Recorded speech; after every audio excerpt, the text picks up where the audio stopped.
Great, thank you, everyone. I'd like to call this meeting to order. This is a regular meeting for the Board of Finance, and it is 7:09 p.m. today, January 13th.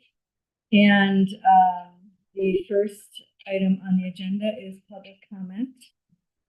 There's no one in the room online. Is there anyone online to provide comment? No? Okay. All right. Thank you very much. And then, so the first actual item on the agenda today is a presentation on the Amity budget. So I'm asking Dr. Loomis to give Dr. Byers to give a presentation here with the podium. So thank you so much. Well, thank you so much for having me. Bethany, you're my first Board of Finance that I'm going to. I just presented this to the Amity Finance Committee last night. So this is very early in our process, but I appreciate the time this evening.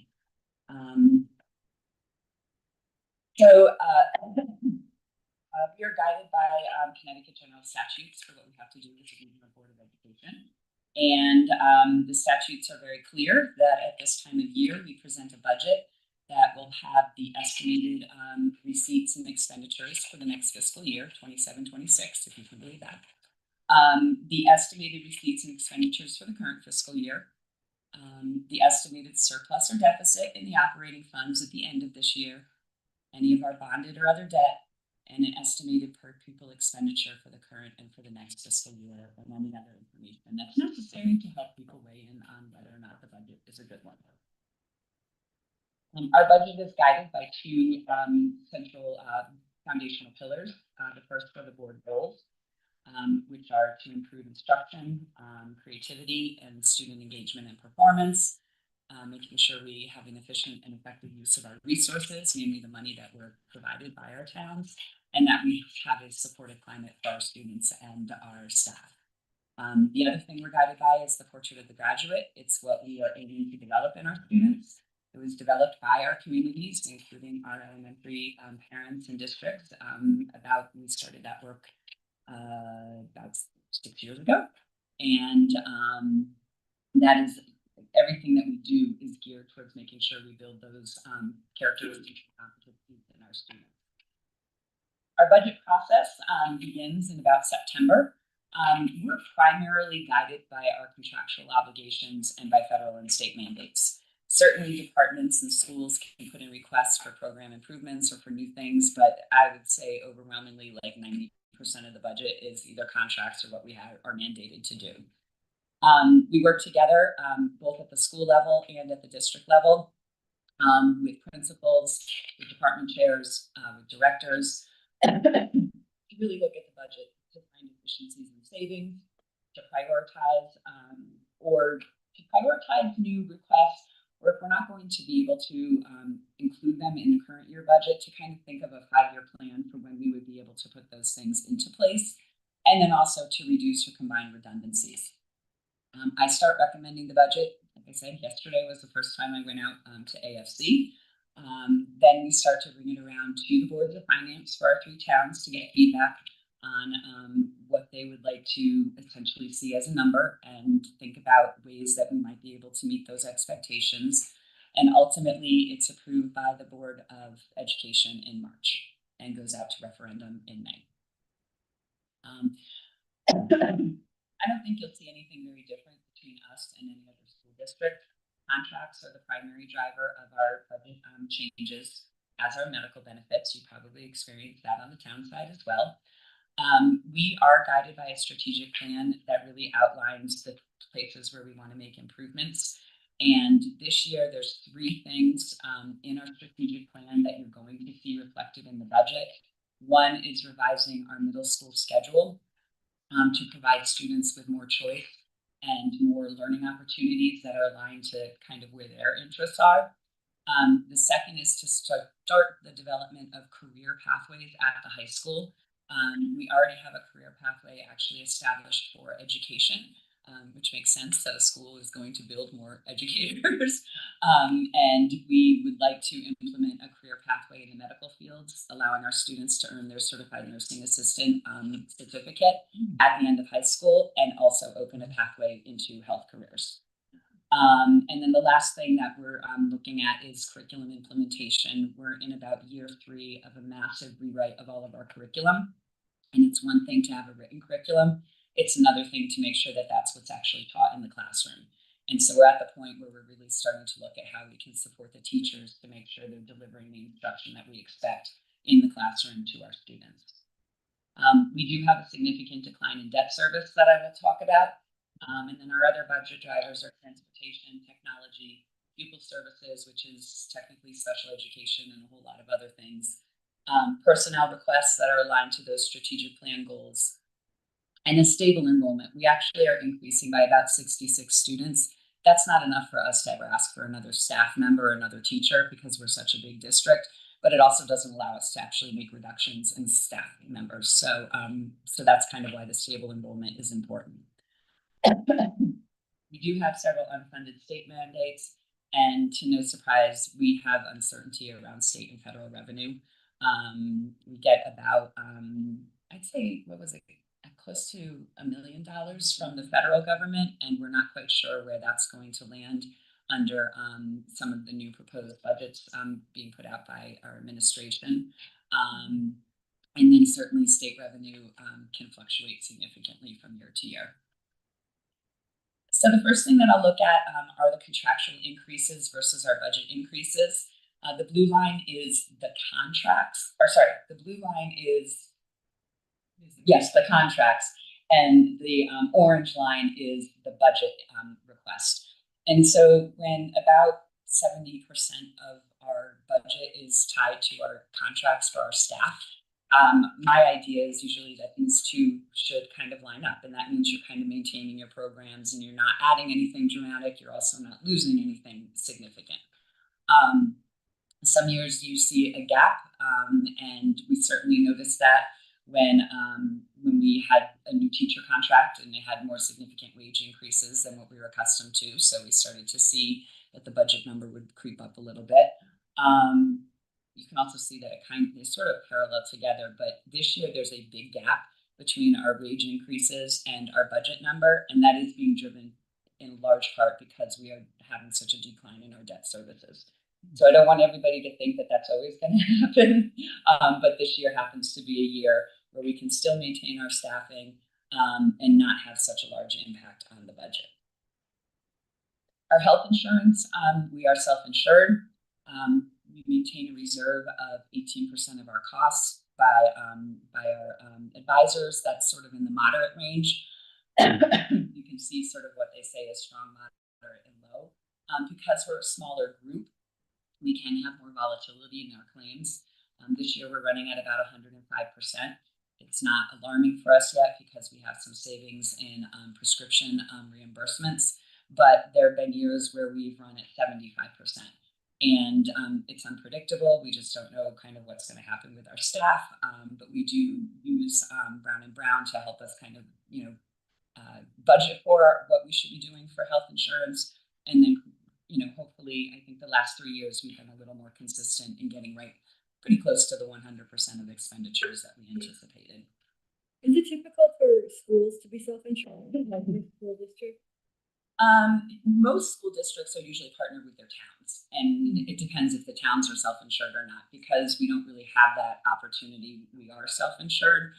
It's interesting because I have a meeting this Friday with Sean Scanlon because they're really talking about the Connecticut Partnership Plan. It's a plan that lost $23 million last year, so we know their costs are going up, and so while we're going to listen to him, most of us in my superintendent's group are self-insured, and we actually have much better numbers than what Connecticut Partnership would be offering us at this time. So that's right, there's a lot more than probably what you wanted to know. So our district strategic priorities, again, these are where we're getting some of our primary increases. As I mentioned, we wanted to revise our middle school schedules so that our kids had a little bit more choice when they pick their life arts electives. We also wanted to expand their opportunities for world language and have it lead to a pathway for making sure they get the most advanced levels in high school in Mandarin, Spanish, and French. We also wanted to increase their academic time. knowing that, making sure they have a strong academic foundation is most critical for them. And we heard loud and clear from our kids and parents that they wanted a little bit more time for activity during the day. So it's an opportunity to expand health and PE access, which will get them out and moving a little bit more. We do want to increase our opportunities for dual enrollment. That's where students take courses at our high school, but they are simultaneously enrolled in college. And with successful completion, they earn college credits that are then transferable. It is a huge financial savings for families if a student can graduate high school with 15 or 20 credits of college in their pocket, so to speak. So we're really trying to increase our dual enrollment opportunities for kids. And as I said, develop career pathways for our high school students. So if they, and we're looking at career pathways that we believe will be durable as artificial intelligence comes more into play into our world. That's why we started with education, because we all firmly believe we still need human beings in the loop when it comes to education. And that's why our second choice is health fields, because I do think that humans are still going to be involved in the healthcare of others, even as AI comes on board more and more. Can I ask which higher education institutions you partner with? We partner with UConn, with University of Bridgeport, and with Sacred Heart right now. Yep. And then, as I mentioned, we want to do the curriculum implementation support. This is our debt service. As I mentioned, it decreases by 41.6% between the current fiscal year and then in budgeting for 26-27. The green line for 27-28 shows another significant decrease, but it's also representing where we think we will have a new bond coming on board, and we'll talk a little bit about that. So I don't anticipate this chart looking the same, hopefully not next year, and that we will be successful. We'll be able to do some of the things we want to do in the bonding projects, and we'll see the debt service go up a little bit more. Transportation is a big part of our budget. We have 26 daily bus runs for about $2 million. We run about 126 different special education runs for about $1 million. We have 9 late bus runs that serve our 3 schools so that kids can stay after and still have transportation home. And then 667 activity runs. Primarily those are athletics, but they do include some field trips that are connected to our curriculum. Altogether, our transportation budget is going up by just shy of 8.5%. So that's one of our areas where we're seeing larger increases than we're seeing in some other places. Technology, our school district is immensely run by technology at this point. We are a digital learning environment. Every one of our students has a one-to-one device, so a lot of our technology resources go into that. They receive them in seventh grade and 8th grade. They use them alternately for 4 years. So a 7th grader might get a new device. They have it in 8th grade. When they leave 8th grade, it goes back down to a 7th grader, and then that 7th grader gets it for 8th grade again. 9th graders, when they come in, will receive a new device that they keep until the end of 12th grade. So we're getting about 4 years of life out of our student devices. With those student devices, we have things like Arctic Wolf to make sure they aren't cyber attacked. We have Aristotle, which lets teachers monitor what kids are doing on their devices in real life time. We also need things to kind of support all of that. So that's our infrastructure. It's our Wi-Fi networks, it's our switches, it's our battery backups, it's our servers. Those are actually all not just end of life, but they're also out of warranty. We did a significant replacement of those about 7 years ago, so we know we are going to have to replace our infrastructure, but we're also looking at other options, including cloud-based storage and things like that, and see if it's a little more economical now than it was 7 years ago to do that. We do run specialized labs. They're things that kids can't do on their laptops. So think about like drafting labs, or some of our music labs or video production labs. And so we replace those on a cycle, usually about once every 7 years, to make sure that those are up to date. And this year we're replacing a music and video production lab. Lots of software that comes to a one-to-one environment. including No Red Ink, which checks for plagiarism, Magic School AI, which is the AI program that actually is student data privacy compliant. So it's the one program that our kids can use. Adobe Creative Cloud, BodyViz software is a new software that allows our anatomy students to do their human anatomy and dissection types of things like virtually, and because we don't have necessarily a body. And then Promethean or large display boards, basically like this. Every single classroom has one. They've been going in over the past 7 years. So some of those were replacements, some of those were still expanding. And then security cameras, which we have literally hundreds of across the 3 schools. Pupil services, just a quick overview. Their transportation increases are anywhere from 7 to 15%. Tuition, if we have to send a student out of district, is increasing anywhere from about 4 to 14% for next year. And the salaries, which are contractual and are controlled by us, are increasing from about 2.25% to about 3.75%. The salaries will include both our certified special education teachers as well as our non-certified paraeducators who help support those kids. We also get sort of major fiscal swings in pupil services. We do have one rising outplacement. I have no idea which elementary district they're coming from, but they're already outplaced, and as they come up, we'll have to assume the cost for providing their education. We do have a student with one-to-one school nursing services, so that's a fairly expensive component of the budget. We do have 34 students that are in out-of-district placements, so that's about 10% of our total enrollment. Some of those out-of-district placements are not terribly expensive, but we do have a couple kids who require hospitalization programs, and those hospital services are significantly more when we have to provide that for a child. And then we do always have legal bills associated with special education. In terms of personnel, we are requesting 2 new health and PE teachers to support that middle school schedule and give the kids more activity. So it'll be one at the middle school in Bethany, one at the middle school in Orange. We're requesting 1 world language teacher, hopefully a world language teacher of French, and that person will be shared between the Bethany and Orange middle schools. And we'll start our kids giving them the opportunity to learn French in middle school. We are contracting with an outside company to provide the certified nursing assistant program. They bring all the equipment, all the tools, they bring the actual nurse instructor, they help us administer the exam. We'll still have a teacher in the room and they'll be the teacher of record, but we, for this first go around, because we're not sure of the level of interest, we're going to use a contracted service to help provide that for our kids. We're requesting 1 special education teacher specifically for our sales program. Sales is the program that we run in both Amity Middle School, Orange, and at the high school for our most profoundly cognitively disabled students. And we have a large group of students at our middle school right now.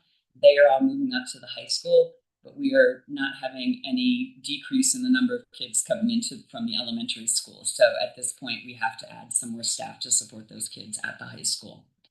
We are looking for 1 STEM instructional coach for the curriculum implementation.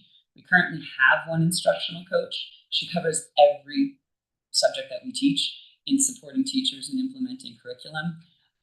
It's been nice because her leaning is more towards the humanities, social studies, and English, and visual and performing arts. She'll do STEM, which is science, engineering, technology, and math, but that is not her strong suit. We are just starting to revise our math and science curriculum, so this new coach will be to support kind of that other half of our side of instruction. We're looking for a half-time athletic trainer, and then 2 new assistant coaches, 1 for girls wrestling, which is an expanding program, and the girls currently are coached by, we just have a head wrestling coach and a wrestling assistant coach, and they do both boys and girls. We'd like to still have the head coach and then have an assistant coach for boys and an assistant coach for girls. The same is true for tennis. We have a boys head tennis coach and a girls head tennis coach, and they share 1 assistant coach. we would just like to have a head coach and an assistant coach for both our boys and girls teams. We have enough students participating in those programs to justify the additional coaches. We are, as I mentioned, looking at a bond referendum for about 2027. Included in that is HVAC replacement at both middle schools, as well as roof replacements at both middle schools. We've definitely done the assessment, and both of those are at end of life. We have the library media center renovation included in here. We have been using our reserve fund and setting aside money to do that so we wouldn't have to bond. But as we go out for the bond, there may be things that are not reimbursable that we might have to use that money on. And because the media center renovation could be reimbursable by the state, we might fold that into the bond. So I've included it. I don't want to mislead anybody because we've been talking for a long time about setting the money aside and just redoing the media centers without bonding. But as we get closer to this bond point, it might just be fiscally more prudent to just allocate the money in different ways. We'd like to update the lights at the middle schools that are used for their stage. They're very old. They're not functioning very well. They're probably not terribly safe anymore in a world of LED lights. And so we'd like to get those upgraded and also look at any improvements we can make to our middle school athletic fields. At the high school, the most critical things is we need to upgrade our PA system and also integrate it with a lockdown system. So imagine if you're in a cafeteria with 350 kids and they come on and they tell you that you're in a lockdown, nobody hears that message. So the upgrade would add sort of flashing strobe lights and sort of visual cues. So when you're in gyms or cafeterias or outside or coming on campus, you would have some sort of indication that we're in a lockdown. Our Brady Center, our auditorium also needs new lights. Our control switch, I guess, actually broke in November. Of course, on the day we were supposed to do PD with 350 teachers in there. And we were able to sort of shift everybody to the gym, but with impending performances coming up at Christmas and the holidays and thinking of our spring musical, we had to make a repair, and at this point, the lights really couldn't afford to be upgraded. We're looking for some improvements in the baseball and softball fields at the high school, some locker replacements in our locker rooms, and then just corridor and classroom floor repairs. This is always a reminder that statutorily, if at the end of the year we have unexpended funds, we are permitted by law to set aside up to 2% of that into an educational reserve fund.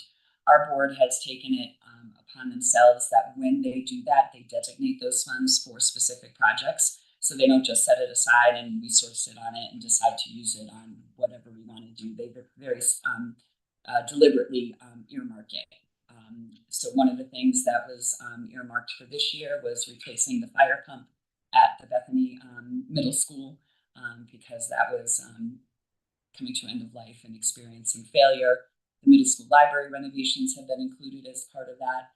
And then also the technology infrastructure replacement has been designated. So those are some of the things that they think about in setting aside. So I just have to give everybody notice. This is my notice that we can set aside up to that 2%. And we typically do that in August or sometimes September once we have a general idea of how much money wasn't spent. If we spend all our money, we don't set it aside. So it's kind of a way to think about projects, but they're not projects that we have to do immediately. So if we don't have the money available, we can wait and see when we do have the funds. Our initial budget request actually came in at 2.97, which is a pretty good starting number for us. And then, as I mentioned, we sit down and Terry kind of goes through with a red pen and line by line with everybody and makes reductions and cuts things out and looks if there's double entries and things like that. And so we've cut about $440,000 out from the initial request, which has brought our budget down to a 2.21% increase as of right now. So quickly, what the budget supports, like I said, it's increased academic time and choice for the middle schools, the career pathways, continuing to maintain our excellence in athletics, academics, and the arts, It supports some student activities, including our nationally award recognized student newspaper, The Trident, which has never been supported by the budget. But at this point, after winning the top recognition for 4 years in a row, we think it's about time that we start giving them a little bit of money. Coaches, as I mentioned, for the growing athletic programs, all of our technology needs. It supports the curriculum and instruction, pupil services and student mental health, and then short and long-term facilities improvements. How the town's paying is guided by our enrollment. And so if you look at the changes in enrollment from October 2024 to 2025, you can see that there's a small increase in the number of students in Bethany and in Woodbridge, and Orange has a decrease. So right out the gate, that's automatically going to shift your proportions of what you would be paying for in the budget. Ultimately, overall, as of right now, these are where we stand for the changes from the current year to the next fiscal year. So an increase of about $350,000 for Bethany specifically. You can see Orange and Woodbridge's numbers there, but overall it's a 2.21% increase in our budget. We have a couple of websites where our colleagues put in information, so that way we have a sense of where budgets are coming in. It's still very early in the budgeting process, but as of January 6th, the range of budgets were 2.21% up to about 7%. The 2.21 is us, so we are the lowest budget in the state right now as we start our development. And we have lots of meetings. You, as I mentioned, are the first. I will go out to the other boards of finance next week. We do host a joint meeting twice where we bring the AFC members and the board members together. So that way, as they make requests for reductions or as we talk about what we're going to reduce, we have an opportunity to have a dialogue about that and what the impact is going to be on the kids. The most critical dates that we have up here are February 23rd, when the AFC has to make a recommendation for the board, March 9th, when the board has to approve a budget, and then May 5th, when we have our actual referendum. The other thing that I will share with you is you all have a paper copy of the budget before you. This is actually a new system, and it's an online version where it's extremely, I wish I could show you, it's not up on the website right now, but it's very, very user-friendly. It's got a drop-down menu. You click, it can bring you right to the pages that you want to look at. I encourage people to access it, and we'll definitely have it up by tomorrow. And so while the paper copy is great, and I know some people have to do paper, I have to sometimes also. The online version is very nice and kind of interactive, and you can kind of get to write what you need. The format is different than previous years, for sure. Yeah. I'll give props where it's due. Woodbridge town had been using it for 2 years, and we kept looking at it and thinking, oh, that's pretty nice. And so last year was our first year. We kind of lived in both systems a little bit, and at the end of the year we put the new one on, but this year we're just staying in the new system, and it really is just a little more helpful to navigate through. So I'm happy to answer any questions. I know you're still probably 2 years out, but what are we looking like in a bond package? Dollar amount, and what will it be? So is that a page in here that we can direct them to? Perfect. Yes, it's a lot easier than me trying to remember. I'm going to dog ear it. I will say, as a preamble, it is currently a dream list. It is, so we still have to have a conversation with our, we don't know yet. We don't know yet. Facilities and finance committees as to what it usually will be. Page 126. 126. Oh my God. I'm on the right thing. Okay, thank you.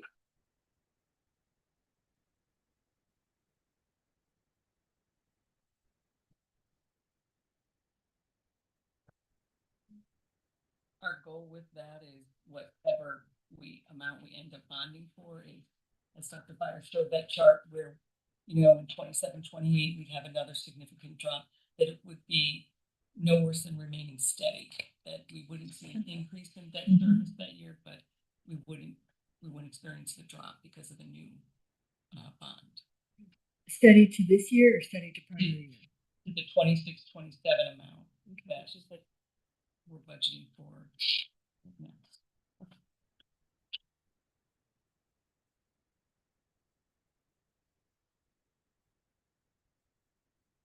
What are your assumptions for like enrollment in like the certified nurses aid program? Like, what do you? How do you So plan? we have to, having it at 15 for the first year, we really have no idea how many students are going to be interested. And then we'll kind of, again, we'll start getting course requests for that in February. So we'll have a better sense. But we only want to run one section. I know 15 is our lowest limit, and I think we can put up to like 25 students in there. But they bring so much equipment in. I guess my understanding is they have sort of a finite limit of kids that they can take into the program. And it will be, I believe, open to juniors and seniors. So we're hoping that we should have enough that will allow us to meet the needs or the requirements of the program. Then we'll see what happens. Yeah. Yeah, I'm really excited by it. I think it's an awesome opportunity for our kids. so Terry, just to go back, so you're looking to try to hold at like the 1.5 million on the debt service with the new bond issue. Right.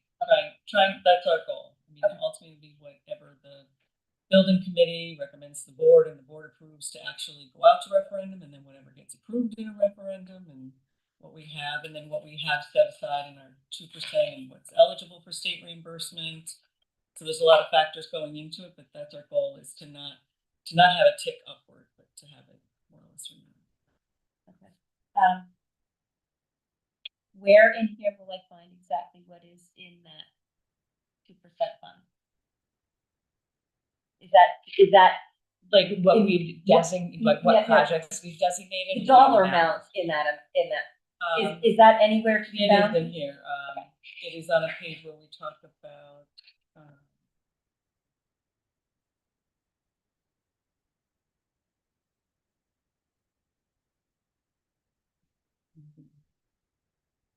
Yeah, it's actually page 150.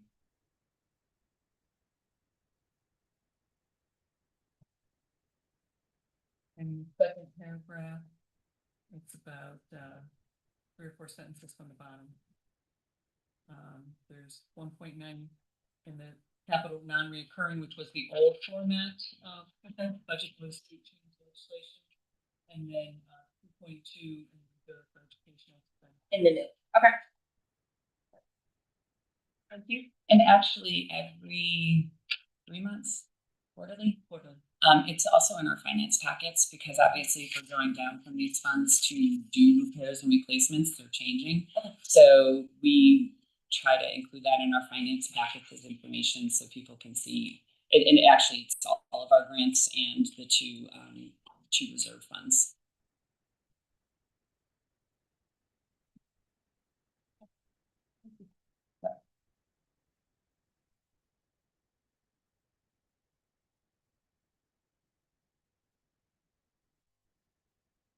Are there any further questions about the Amity budget?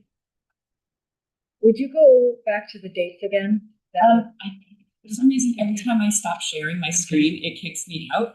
I think there's a page in here with some of the dates, not all of them, but yeah. What I can do is I can email Sally a grab of that screen, and then she can share it with all of you guys. Thank you. Okay. Perfect. Thank you. Kind of like the EOG. Yeah, that's a good thing.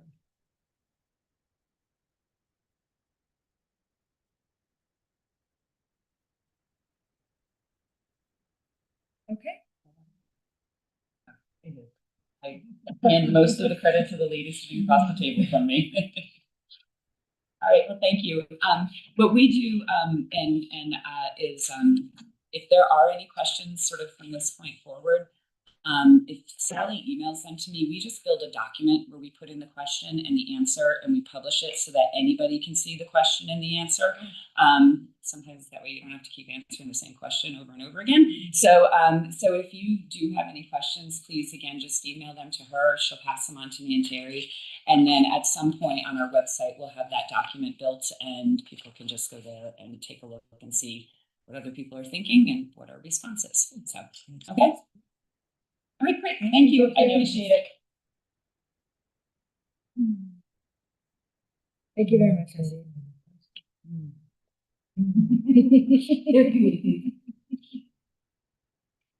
All right, so thank you again, and we'll move on to the next item on the agenda.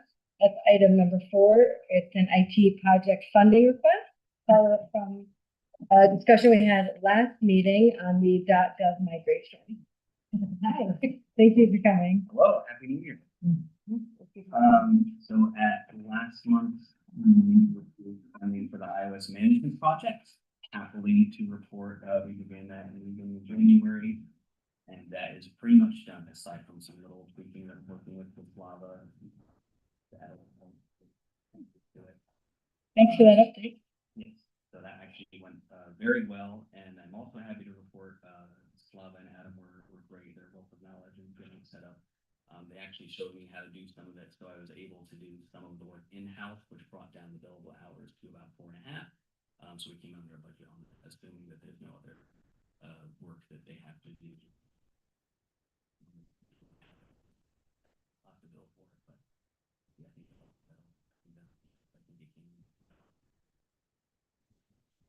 About 13 as opposed to 1,300 as opposed to 3,000. yeah, great. I learned a lot about my phones that I didn't want to know. And Billy can use in the future. But it's good. So now that that's done, every other iOS device we buy is all set. You don't have to do any tweaking to it. That was a fixed cost to get that started. The 2 names that you mentioned, were those folks from Novus that you Yes, Flava is our site lead from Novus, and Adam is our site technician. They're both really, really great. They know the answer to every question you do. All right. We had some questions last month about as far as the website and switching things over to .gov. First one was we checked in with QSend. They host our website. They don't have any cost for us to change our domain to .gov. So Novus, particularly probably Slava, will be doing it all. Since Novus manages our domain, they'll do the implementation work and then provide some information to QSend. They will just change the website. So that part is easy. There's no cost from QSend on that. Cookie notifications, that's another thing that came up. We talked to QSend about that and found out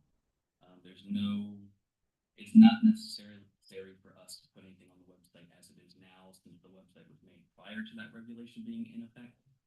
We also don't collect any metrics on visitors to the website, so we don't have to put a notification because we're not actually tracking anything. QSend did actually add all the way at the bottom of the website, a little button that says cookie policy that basically says we don't track anything. The only thing it does track is like the red banner when you go to see the website. If we put something up, sometimes if you view it once and you click it away, you go to the website, it won't be there. And that's the only cookie, is that it knows that you were here before, so that you already saw the message. Which at least on my computer always comes up anyway, so I guess it's not really working. So as far as cookies, no actions in there. ADA compliance, QSend showed us by Jen and myself how to add alternative text to images. We don't have too many pictures aside from pretty picture of the park and just the little things there. The alternative text is if you were blind or vision impaired, you're using a screen reader that reads everything on the screen. It can tell you, this is a picture of Carroll Goldberg for Selectman, or this is a picture of the town of Bethany Park. So something will tell you what it is. The other thing is really all the files we upload to the website and kind of attachments are usually PDFs or Word docs anyway. Those are already screen readable, except for like if you were to take a page and scan it, now it's an image. So sometimes a PDF in that way won't work. So we might just have to adjust some workflows going in the future to convert that to readable text. So we actually have that's actually built into a PDF program we use that will take a scan of a piece of paper and it'll turn into actual words that can be read and copy and paste and all that. The deadline for that ADA compliance for municipalities of our size is April 2027. So there's no major project that we have to do for that, just to keep that in mind as we add more things to the website in the future. So the quote I had from Novus for the .gov and they quoted $3,600. That includes 16 hours of the senior systems administrator. $5 an hour. I said at the last meeting, we already own Bethany.gov. I don't know. I think same with the iOS project, some of that work was already done ahead of time when they quoted that, and so that's why I kind of made that a little bit shorter. Same thing with the .gov that we've already approved. So that's kind of a big step. Waiting for the federal government to get around to verifying us and approving that domain. We've already done. So there's a sprinkle that we're one step ahead of the curve. So I don't know if you had this from. I think this was in my letter from last month, but I can also pass this around to you. This is a quote from Novus if you want to see it.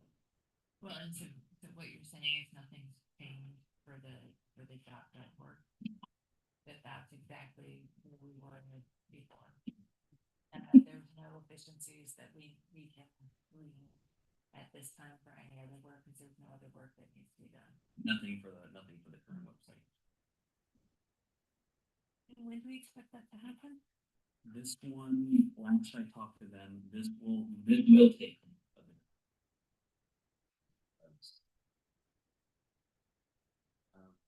So they said probably I would have added that in a few months. They said if we started now, it would be any time by. They said it would be about 6 months. Not to be an idiot, but are you not able to do it because you don't know how, or because you don't have time to do what you're doing, or is this something that they don't need responsibilities to do? All that. Yeah, and they have the access.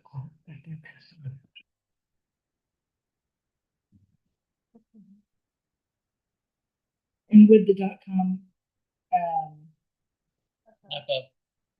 yeah, but the Bethany.com site will stay or Yes, so it does come with the caveat we still need to own Bethany.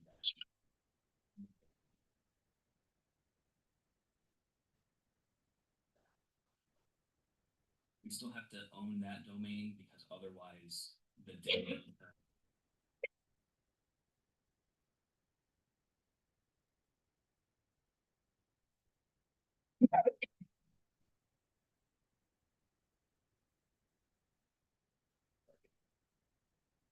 As long as we own the existing domain that it is now, all of our emails will redirect, our website will redirect.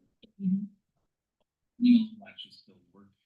We're not setting up like a brand new email next to our old one. It's everything will be funneled into the same box. So if you email the old email, the user on the other end will still get it. that's what I understand.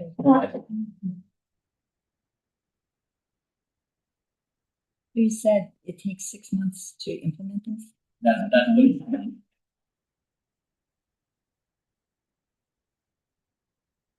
Because 16 hours of work, right? The second time. Yeah. They're spreading it out. So what else is there? I think a lot of there's some things that take time. I think some of that was estimating the maybe .gov in the first place, which that started.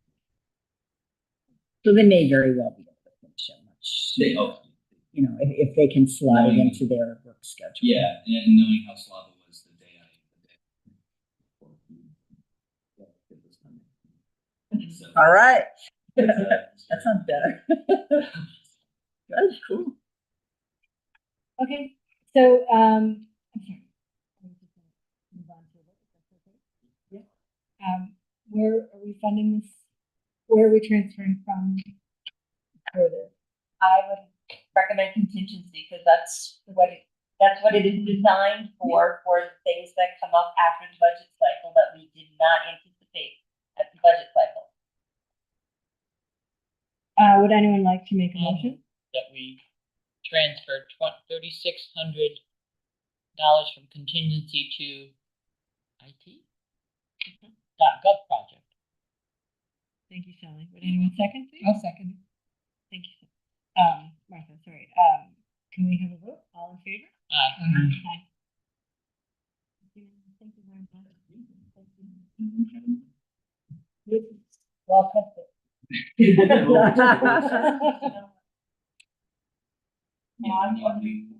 Yeah, yes, and that, pause the recording.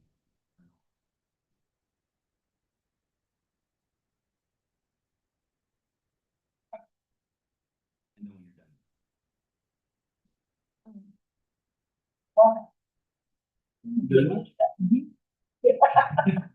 Thank you. Have a good evening.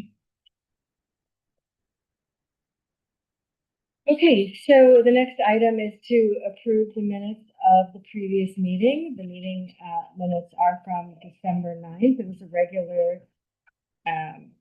meeting. And may I please have a motion to approve the minutes? Thank you, Sally. And a second?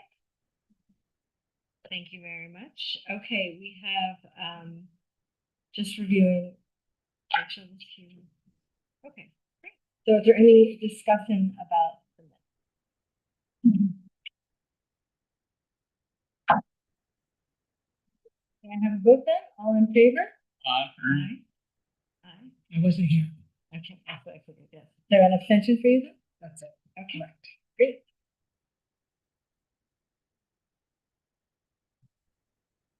Thank you so much. Okay.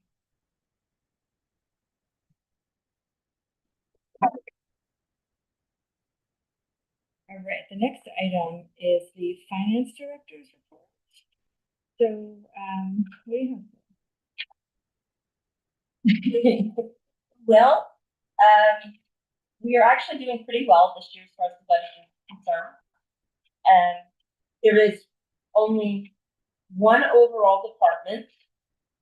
Well, there's two departments that we need to watch.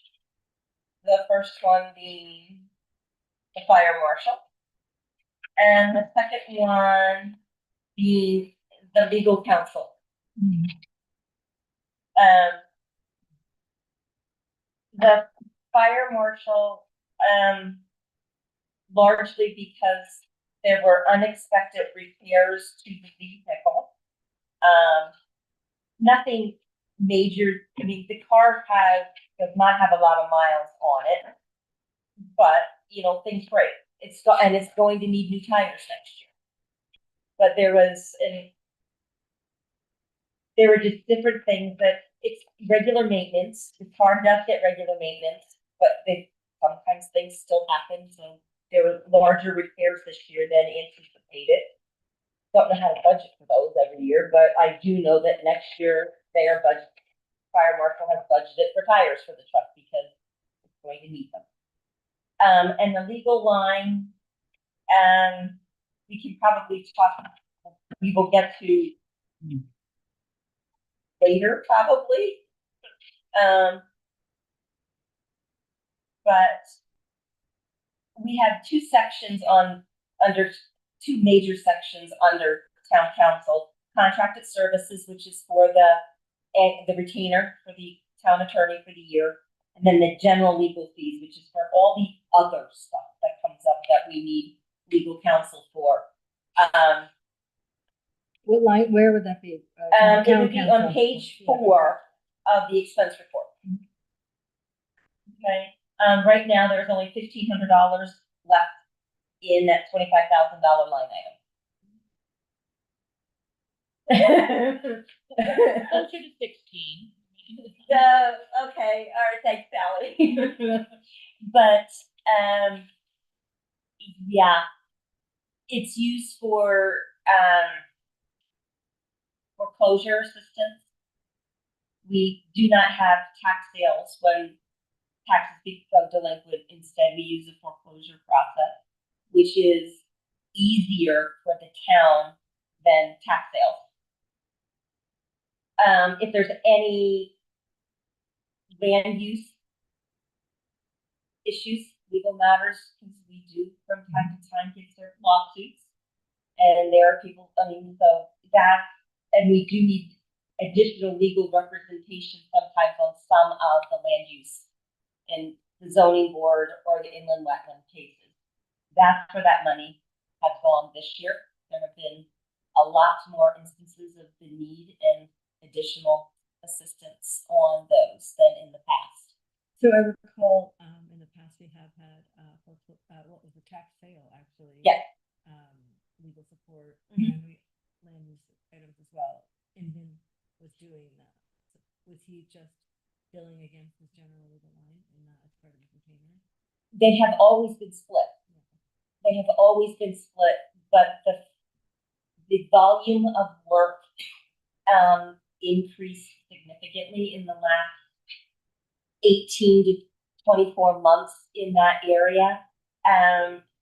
The number of FOIA instances that we have had in the last 2 years has been astronomical. And I mean, we've wound up in court over 2 different FOIA cases.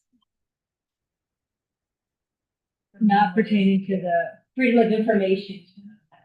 And if you don't respond in a timely manner, the individual may or may not. What's, There is no time limit on it, but you have to respond. You have to acknowledge receipt of the request. why? I'll go through some of those. Yeah.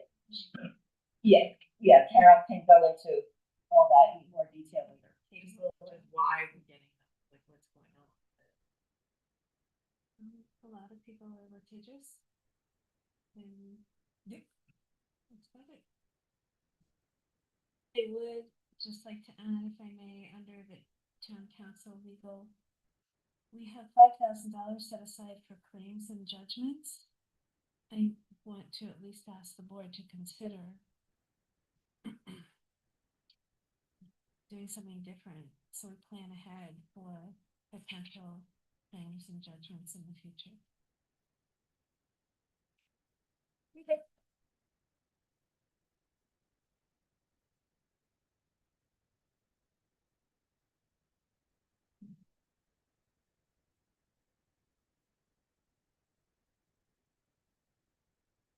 Does anyone have any other questions on?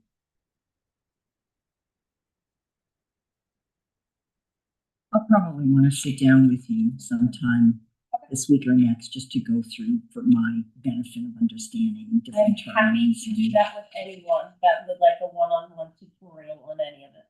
You know, or even, maybe we could find a time to do it together. Just so you're not. Yeah, that makes sense. I am happy to do that. My office is always open. Okay, well, we'll work out. If we come at midnight, I don't think it'll be. it's like, what are you saying? We're coming to your house. My office It's door dark is there, always remember? open during regular business hours. Is that a better It is. way of phrasing it, Sally? Okay. Revenues, we are in good shape. We're at 60% collected for the year.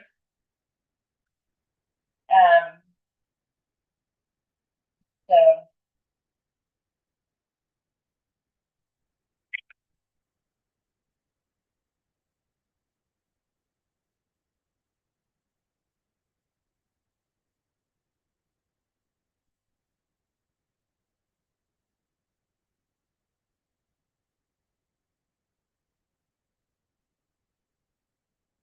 So that's 25 contingency. contingency expense, we still have 100. Well, with the transfers that we've approved for the IT projects, we have 120,000. We'll have 120,000 left. Good. I'm getting it the other way.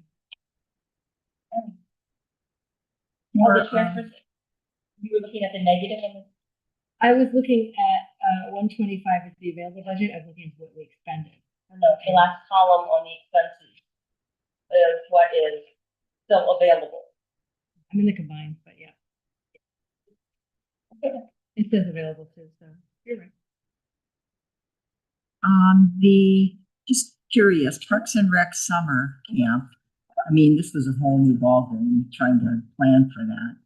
And what we would have had 2 months of summer camp now, and then one more month coming up. But the revenue is at 41% now, so I'm assuming we're gonna have a miss. Yes, we are going to have a miss in the summer camp, but, let's go to the combined page. Well,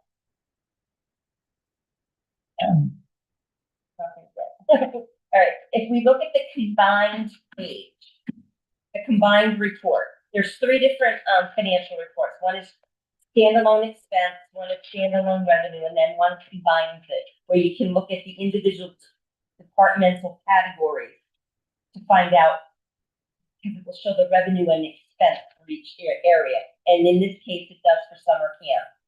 Now, the good news there is 85% of the expenses are spent. Okay? And all the revenue is collected. So we were extremely aggressive with the revenue anticipation for this year. And we budgeted the expenses according to the numbers we had anticipated. So there will be one payroll of expenses for summer camp to be added to this payroll line. So right now there's $75,000 available on the budget for 1 2-week payroll, So, which is going to be small in comparison. The program expense will be whatever supplies that will be needed to run camp next year. Well, it's going to have some of the expenses for summer camp next year will hit this fiscal year.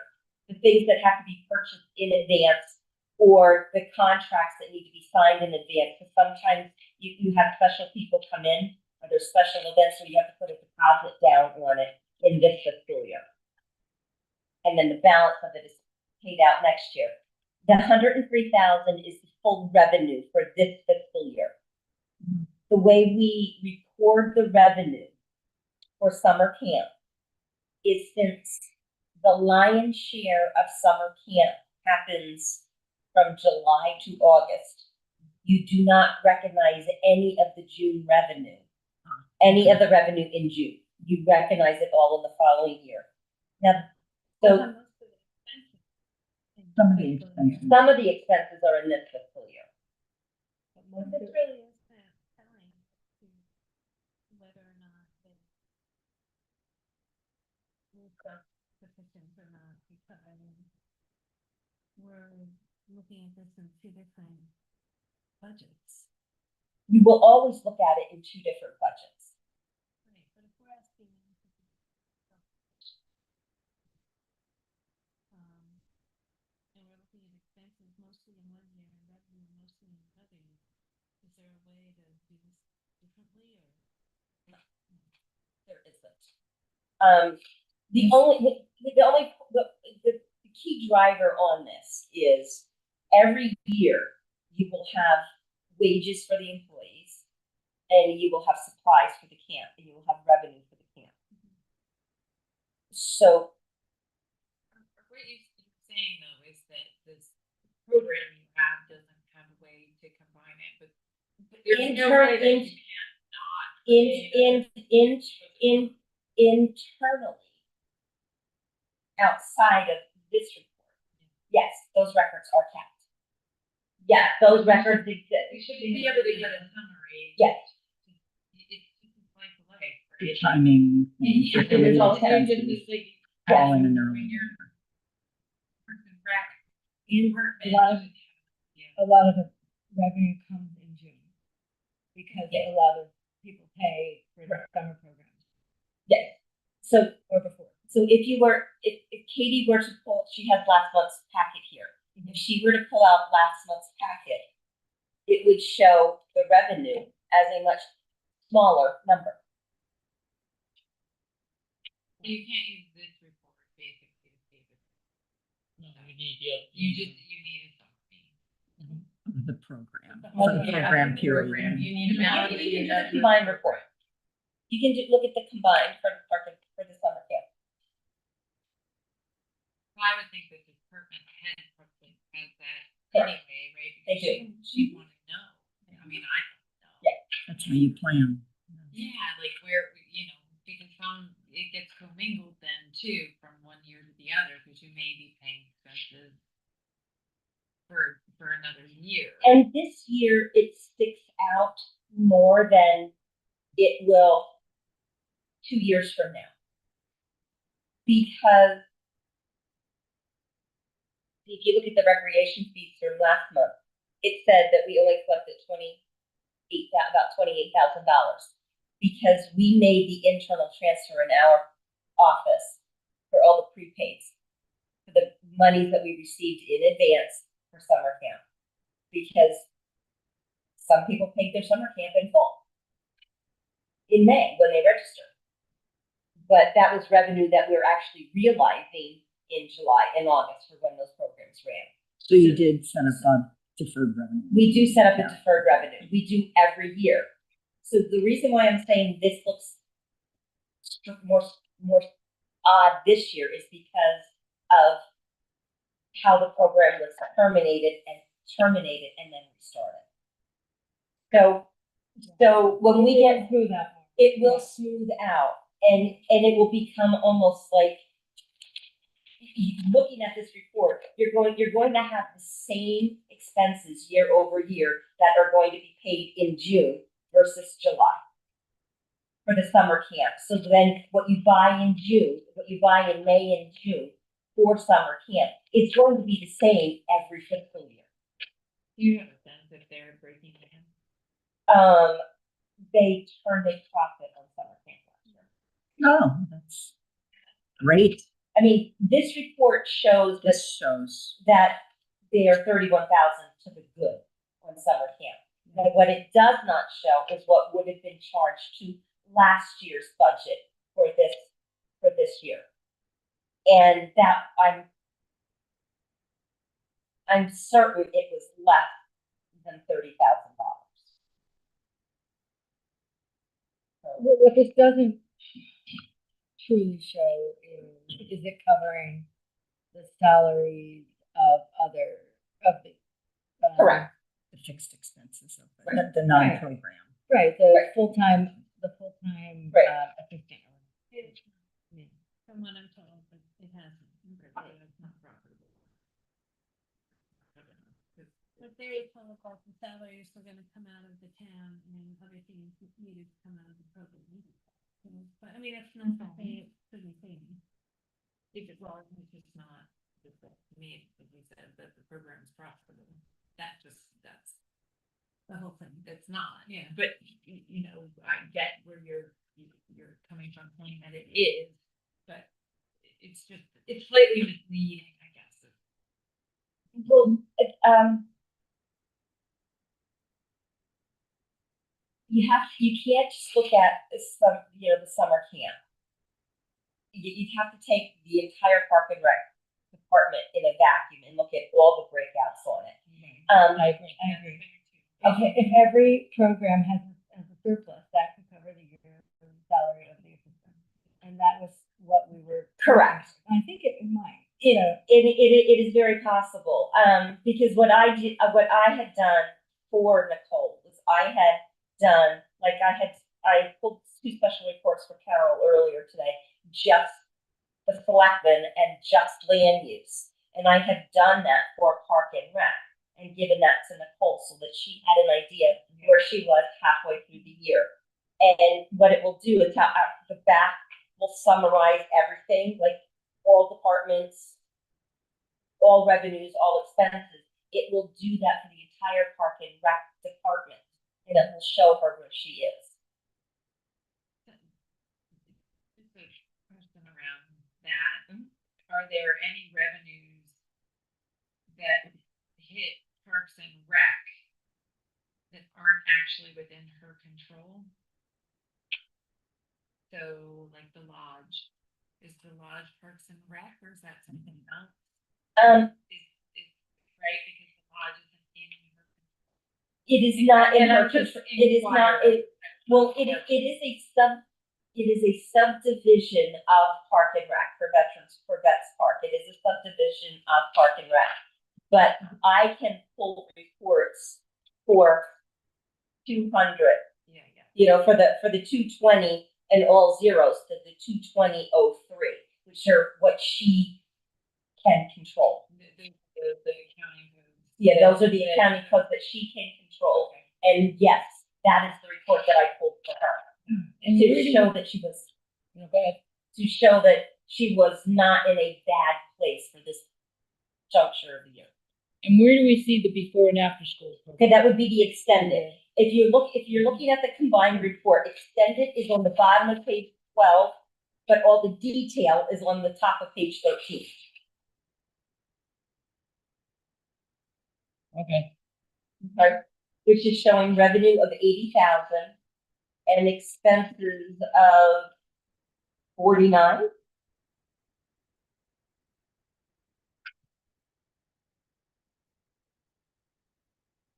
I found that program to be expensive.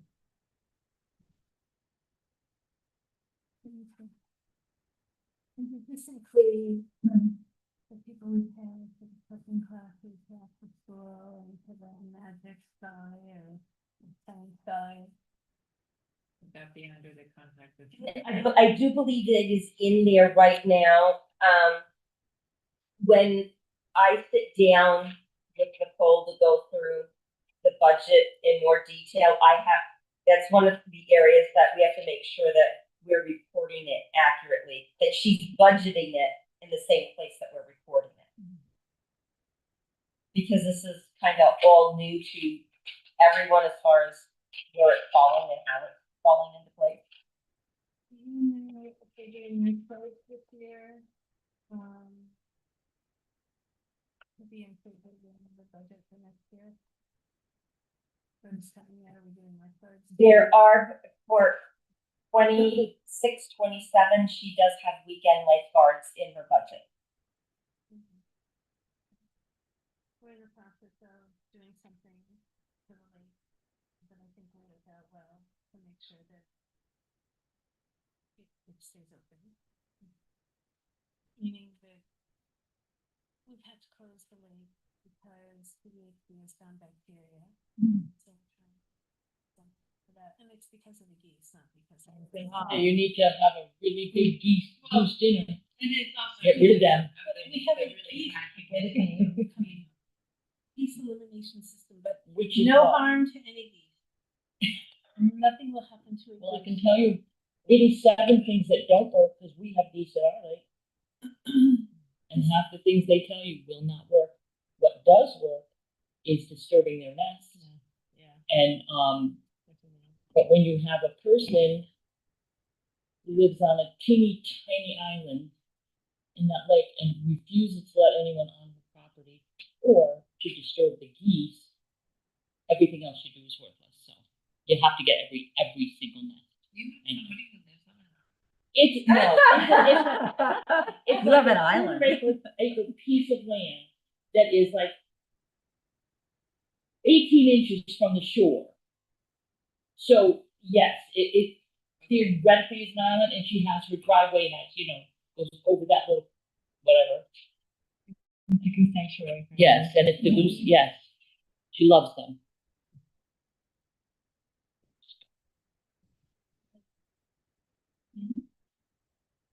I could care less if you wanted to. Thank you. In fact, at one point, when we were at the board. Yeah, this could go back. Well, we didn't do it. We but are We asked what the definitely down. fine Yeah, was for that was firing okay. a firearm in a residential area, Cause then we figured if there were 30 geese, it would be 30 times that fine. And we'd have problem solved. Well,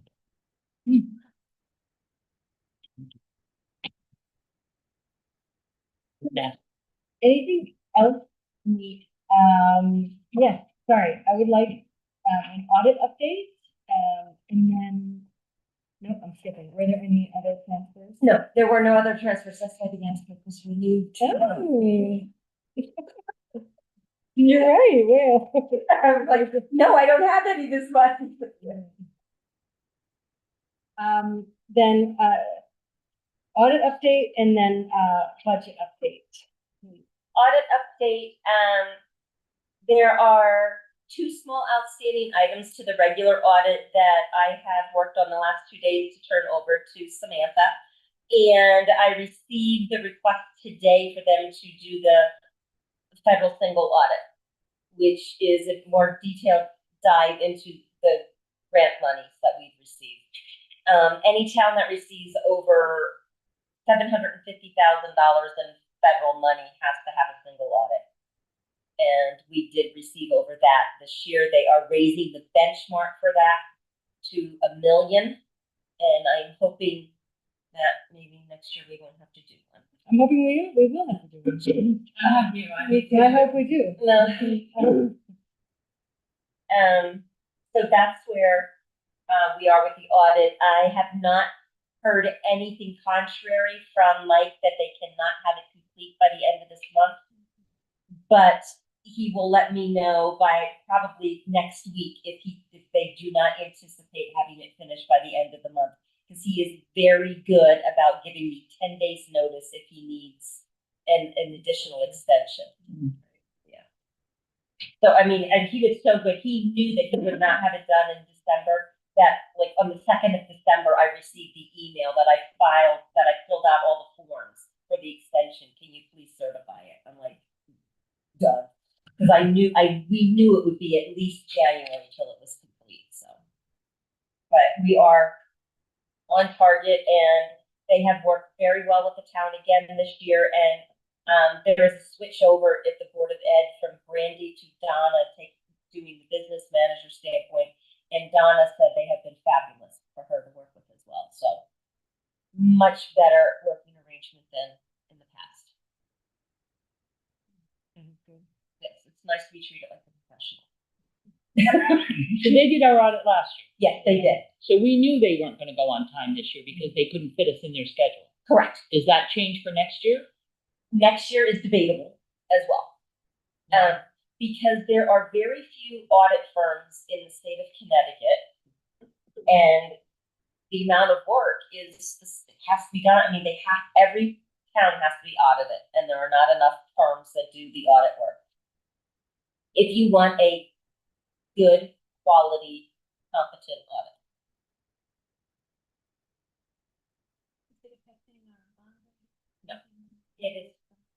No, it is not, because the state allows free extensions, so an extension is not a problem.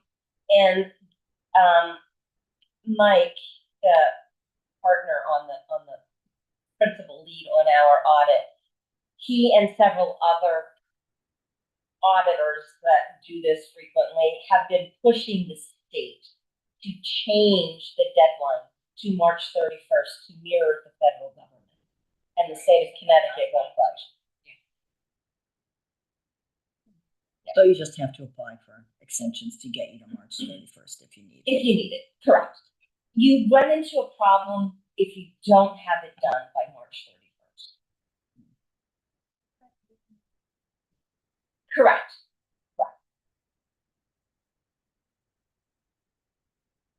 I mean, January would be a huge improvement from the previous year. The first one when I got here was May 31st. It was like we were in crisis to do the budget. We needed the audit. Yeah. We went into the 2022 town meeting for budget approval without knowing what the general fund balance was. Because we thought it was not complete. We have Yeah, I we mean- have done them in the past.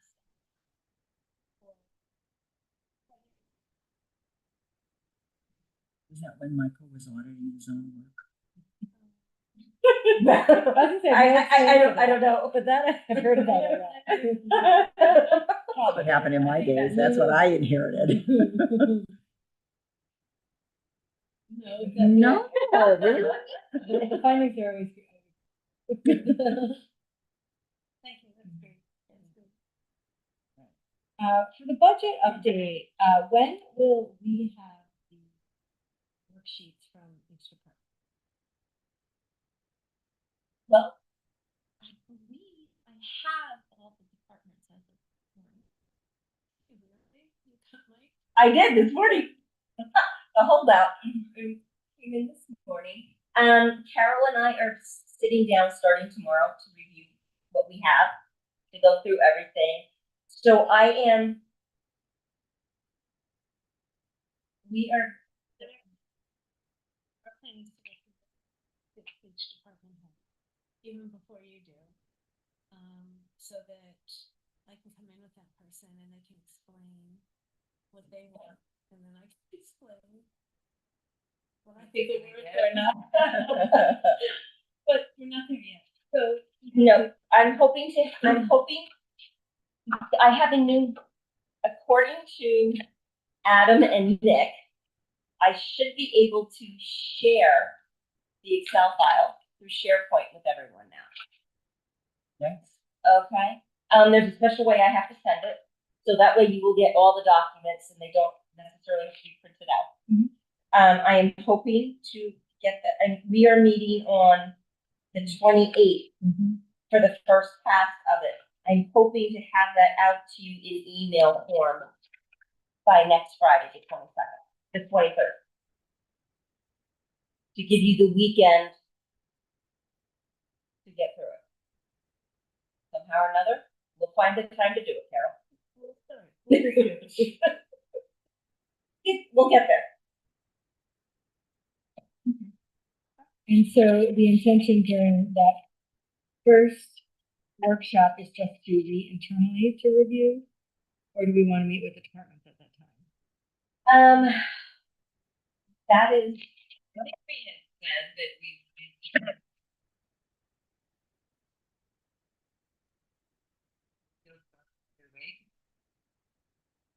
first round, so I'll fall in with whatever is thing, but that's my recollection of what was said.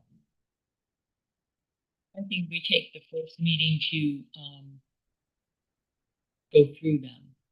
Then we can set our questions and any concerns we have and figure out who we need to see, because if someone comes in with a zero budget, that there's not a thing wrong with it, and they're really not asking for anything, why do we need to drag them in to talk to them? Yeah, it was Unless reviewing we first think pass consultant. That it should be less than. This is all coming back to me. I think this is the conversation we had before, so we're being consistent, that's good. my notes from last month stated that we definitely wanted to see Public Works, the fire department, Park and Rec. Would you like me to schedule them for the 3rd of February? For that meeting? Yeah. Is there anyone? I have the same notes as well. Okay. Park and Rec, Public Works, in facilities. No, that's all, Public Works. What that's else done. did you have? I had Public Works, Fire Department, Park and Rec. And Fire Department is already on board as long as we schedule them for later that day. It would just be easier, like if I don't give them anything before 6:30, but we were planning on being here till 8 that night, so. Yeah, 4 to 8. So the 28th, we're starting at, 6:30. 6:30. and the 3rd, we're starting at 4, Mm-hmm. and the 10th, we're starting at, 4. Yeah, those are the meet with the. It could be more. Well, we have our regular meeting at 7 on the 10th. So that's the marathon. Hey. Mhm.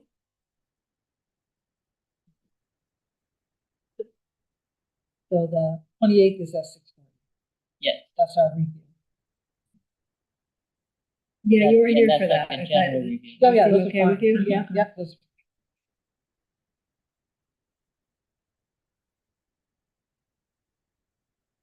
It has ending for me in my personal calendar at 8 next on the 28th. So maybe that. Maybe I've got 8:30. Hopefully you have. Well, I think I had Very 6 to 8, so if it's 6:30, it's 8:30 in my mind, then so 2 hours. whatever. But if we can look at it in advance, I mean, that definitely helps too. Yeah. You know, we come already prepared. So should be fine. So, you're going to invite public, just to follow up on that action there. Leslie, you're gonna invite Public Works, Fire Department, Parks and Rec on the February 3rd meeting. However, we will likely identify other groups that we will be inviting as well. Correct. But I January want 28th. to definitely make sure that they are available and they can be here that day. Oh, and what about BCS? When is that?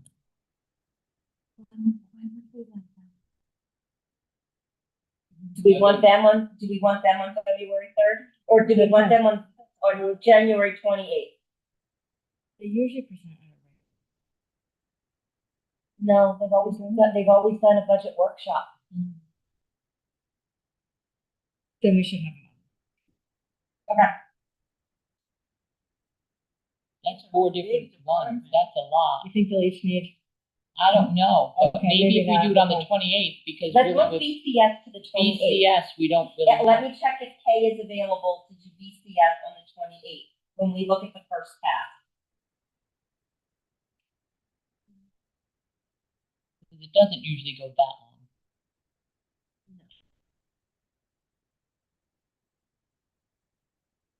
If not, Okay.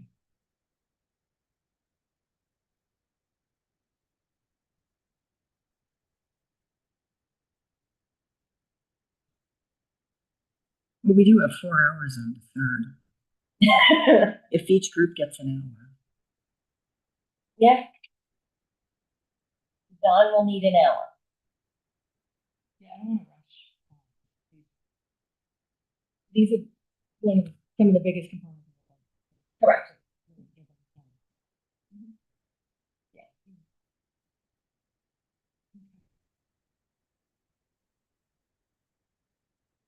Okay, The fire so department's usually pretty organized and pretty like this, yep, and here's my 5-year plan, and I you know, agree. so they're good. Mhm. They probably won't need an hour. But it'll be Nicole's first time. Mm-hmm. So that, you know, could take a little bit longer. I mean, if she can't make the 28th, then I would definitely put her on the third, and you could probably, Start with her at 4. I was gonna say, because she's right at school, so you start her at 4, and then we start, you know, whoever's next. I think it's a good plan. Okay. Now just following up on units. You're still pending AP historical data? That is correct. I had a meeting with our implementation manager last week, and he gave me the roadmap to get all that in. So my staff is working on that. We will not have the invoices. Invoices will not come over, but the check data will come over. So we will know the checks issued to what vendors for at least 3 years prior to when we went live. Check detail or just check totals and dates and amounts? Vendor name, check amount, and check date. All right. So if you want to backtrack and find out what was purchased, then that's manual. Correct. And we have to maintain the Connecticut State Library says I have to maintain the data 3 years audited, but I have put a hold on destroying any documents. only because I feel right now I might need to have it for more like that 5 or 6 year range if I have to go back to look at something. So while my boxes say they can be destroyed, I'm not releasing them to be shredded. Smart. Just until we have at least 2 fiscal years of real live invoices and data in the new system, so that the check dates and amounts will have some form of relevance.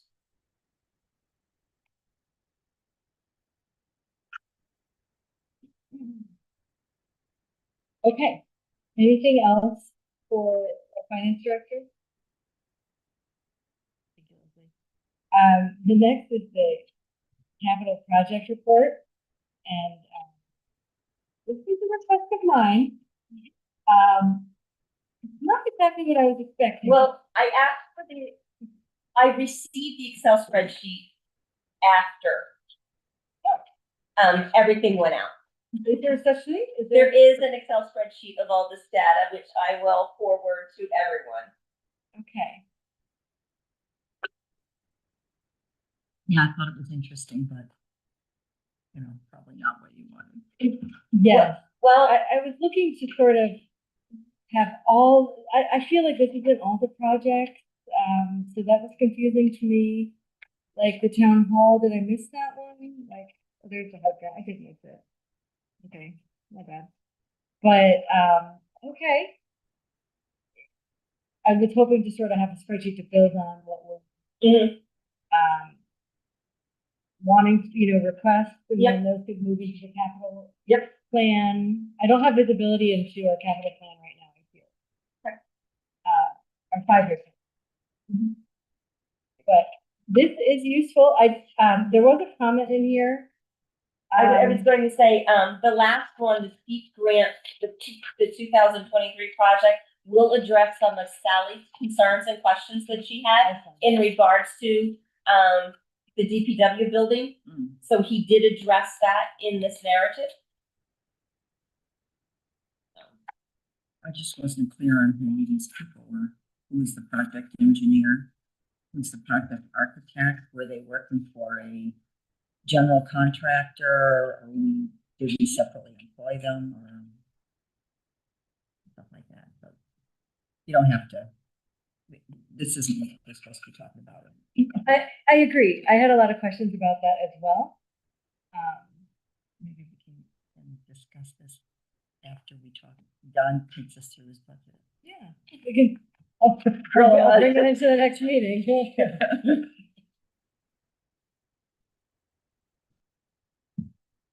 But thank him for doing this, though.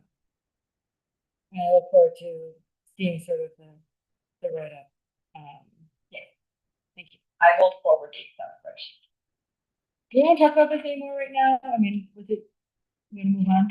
Did I miss the one for the second floor of the whatever building? It's the last. It's the last one. It's identified as steep grant 2023 project.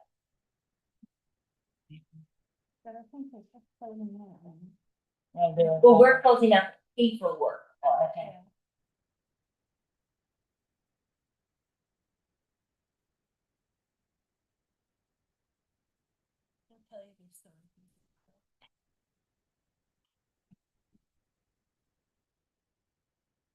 Which is the one that did the improvements to the gym? Oh, that's in here. It says gym. Yeah, there were Gym addition and renovation? No, that's different. there's The the town gym. hall renovation. The gym is part of 2.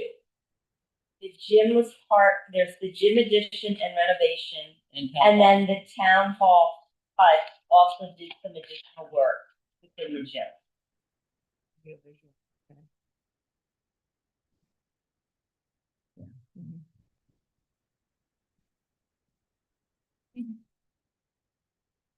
And the doors down at the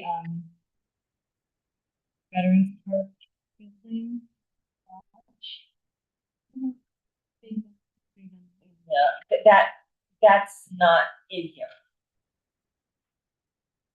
It's a standalone project. it is a standalone project, but it is, It's local. but to Katie's point, that's part of what should be included in this capital project. It's capital work. Oh. What'd you say?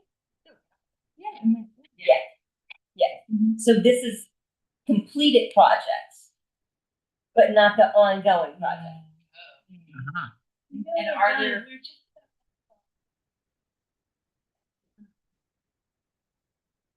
There's not any new ones, so.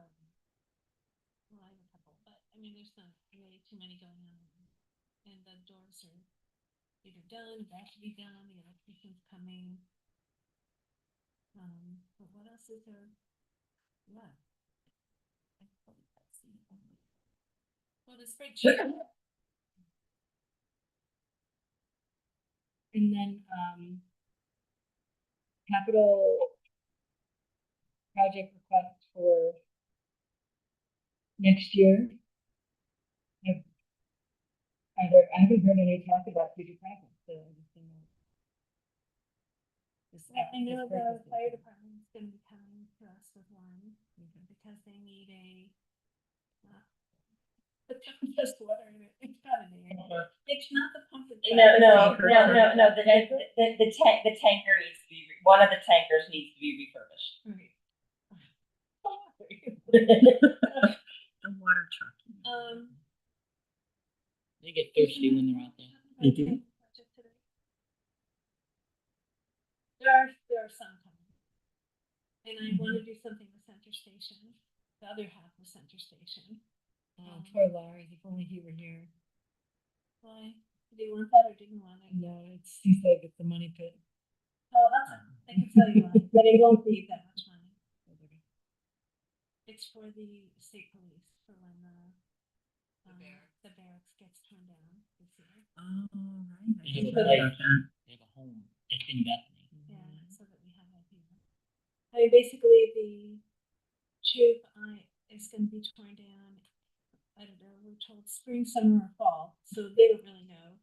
And it will be demolished and a new one will be built on the footprint. And in order to, and right now we have a really good police presence in Bethany that a lot of people don't know about. Because the troopers are always going through here, they're coming back and forth to the troop. The troop is gonna move its activities to Wallingford on a temporary basis while after the building's demolished, or while the building's being demolished, the new one's being built. We've had the opportunity to speak to the lieutenant, who's the commander of the troop, and volunteered if we could find somebody someplace here, could we have people in the troop stay here? Not only the resident state trooper, so that she would have a place to be in Bethany, but also people who come up from 15 or come in from Route 8. They would come here, they would do their paperwork, they would come through Bethany, they'd be part of Bethany, they'd be able to be on call if we needed them, rather than go to Wallingford and sort of bypass us. We do have a place, which is the other half of Center Station, where our constables hang out a lot of the time now anyway. And what's going to be involved, I actually just talked to someone about this. What's going to be involved is I'm waiting to hear, I need to talk to the lieutenant again to find out exactly what he needs.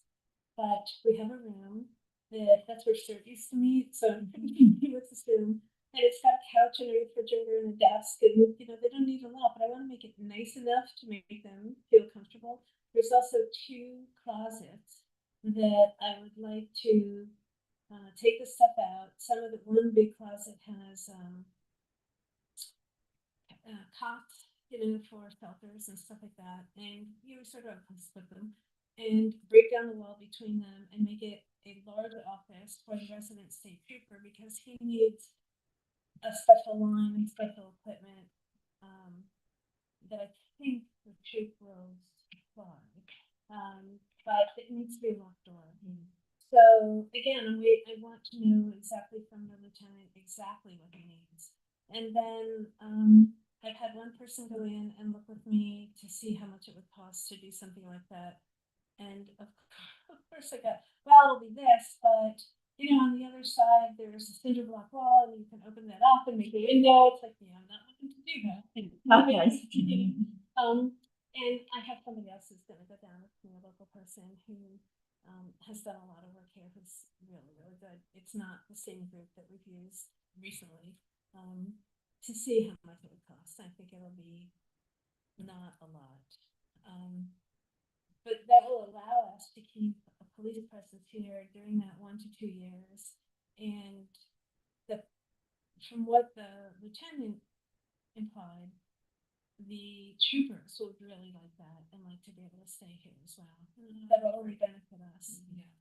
So if I can make it, it's basically okay, but if I can make it look a little nicer, or, maybe someone has another, like, Barker Lounge that we could put in there, or TV, they said they needed a TV. For, I don't know what, but okay, I'm sure we could do something. We'll see what it Breaking is. news, they need to know the breaking news in case it's happening in Bethany. So we can, I'll come back to you when I know, but. Okay. All right, shall we move on from item 7 to?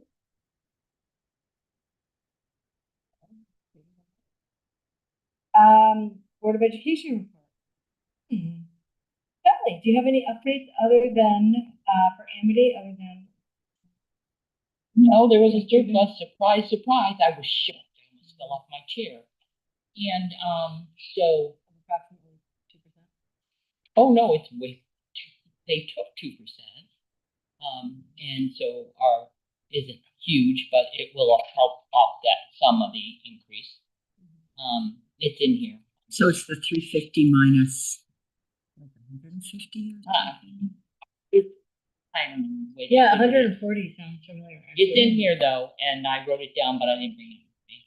But it's, I met with the superintendent earlier this morning. Do we use that money that we get back as a credit toward our Yes. next year? We don't really we get. don't get money, Yeah. we get a credit, we don't get money. They don't ever give the money back. She Anymore. said to me, unless I misunderstood her, like Orange, the Woodbridge does it as a credit, but Orange takes the money. I mean, We started taking it as a credit. We used to take the money. We used to have the money that would come back. Transferred. Yeah. And then, but no, now it's a credit and it's earmarked for Amity, so it can't be used for anything else. And it offsets the new allocation somewhat. There was a statute, that we can't take the money back because it's already for the town because it's appropriated for Amity. And so I don't understand how Orange is doing it differently. I might have misunderstood. Well, see, my thing, And and we used to do it here. We used to- Well, They they did that. got- They changed it. they they used to transfer actual cash back to the towns, and that they But not stopped. the whole thing. They have a right to say what Right. they want. and how- no, but back in the day, they transferred our whole share. They didn't have the right to do whatever they do now. That was something new that the state approved.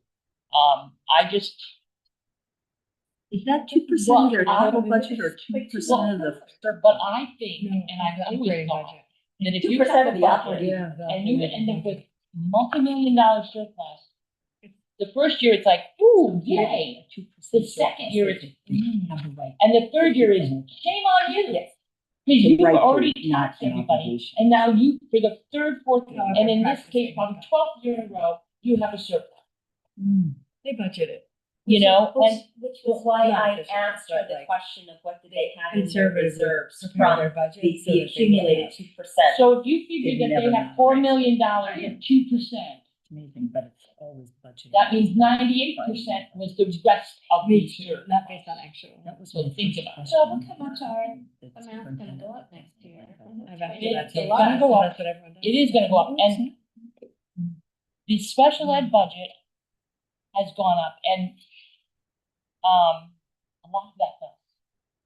So, you know, we have the student with the one-to-one nurse that has to be there 24/7, I mean, whenever they're there.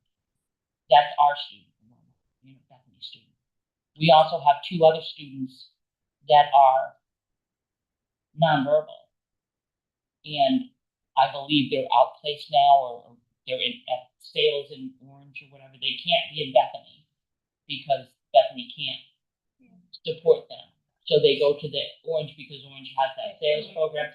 But I don't know whether they're outsourced partially or not at all, or that I don't know. I haven't seen the mom, so I haven't asked how they're doing. And then we have a third that we all thought was going to Bethany, and at the last minute they said no, she's going to. We have 3 kids that are bused out of town, to there and then from wherever else. But the busing alone, I mean, like you saw, $1 million. It's crazy. You $1 busted million. the entire school population for twice the cost of a few kids. Mhm. It's mind blowing. And I said to my husband, I said, "Oh my God, you should learn how to drive that bus." That's all, but it's a lot of money this year, and I guess there are, like she said, there are kids coming up that I don't believe are from Bethany. I don't believe we have any out of district kids that I'm aware of. But if they weren't in my kids, my grandkids' grades, I wouldn't know. That are going up, and your special education goes until they're 21. So just so I mean, it doesn't stop when theoretically we think they'll graduate from high school. It continues on. So it's a huge, huge expense. And just like in our school, the reimbursement, whereas if you pay twice what it costs for a regular student, their pupil cost is $12,000. So if you spend $24,000 on a child with special needs, then after that, theoretically, you're supposed to be reimbursed. They reimburse maybe 10%, maybe 15%, maybe, oops, not this year. I mean, so you can't count on, so you could be spending $48,000 on a child, expecting that you're going to get $24,000 back for reimbursement, and they say, nah, it's only 10. We were kidding. And then you have to live with that. So trying to even budget for it is hard. We still have a good work every single year. It's circumstances like that they would be very Yeah. so that They have the money. so that they have the money, and they would say, well, what can we do? We might not get paid, so we have to be conservative. So. And especially now when the Department of Education theoretically doesn't exist, and they're cutting programs all over the place, you have no idea what's going to happen. So you have to take care of the kids. So yeah, it's hard.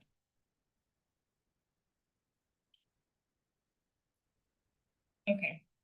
Any BCS updates? Have we talked about who we think would be the right person to talk to? I have had a couple conversations with Donna, but I need to sit down with Donna and Kay collectively. Or maybe that's something that we bring up when we bring them in with their budget presentation, that we would like where Katie and I talked about was we have Sally representing Bethany with the finance committee at Amity, but maybe we should have a more direct link like that with BCS as well.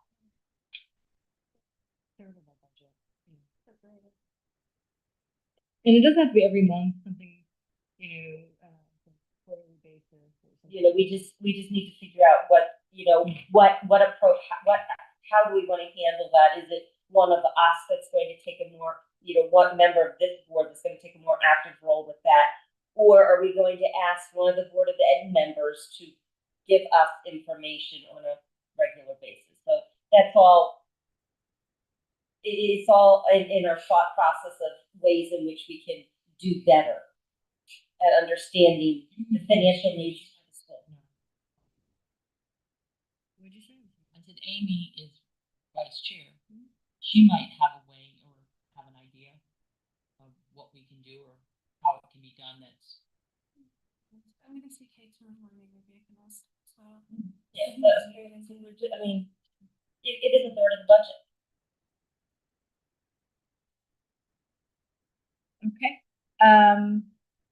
Addressing control issues, item.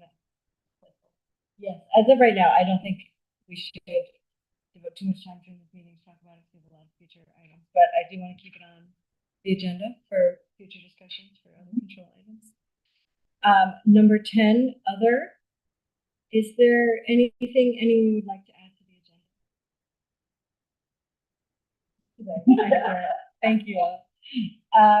Okay, so for the chairman's report, I don't have anything major to discuss. I just wanted to give thanks to who wrote the notes to the meeting minutes for last meeting. I thought they were really good, so I wanted to pass that along. It was Brian, so that makes sense, right? And thank you guys all for coming, of course.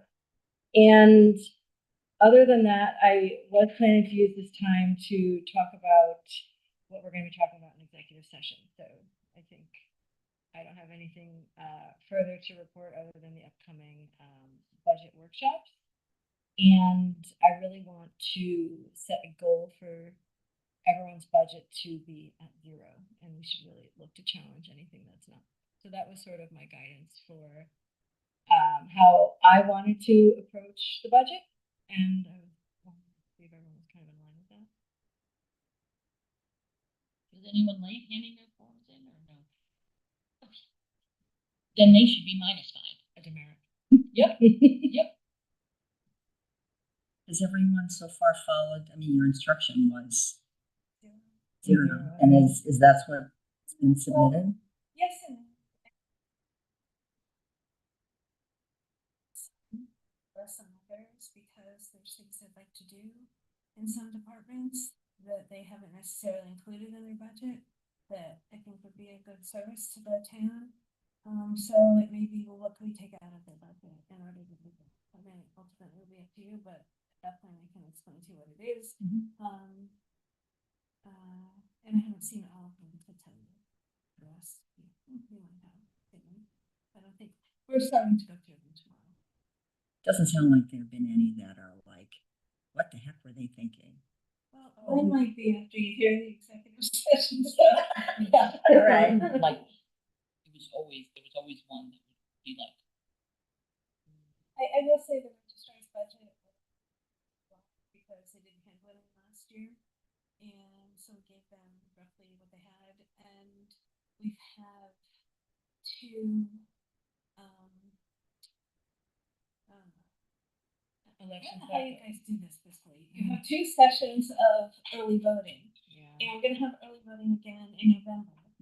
So we now really have to figure that in. And while the last 2 times of early voting, every town has gotten something from the state. We don't know what we're gonna get. I mean, this year we got $6,000. We're not quite sure.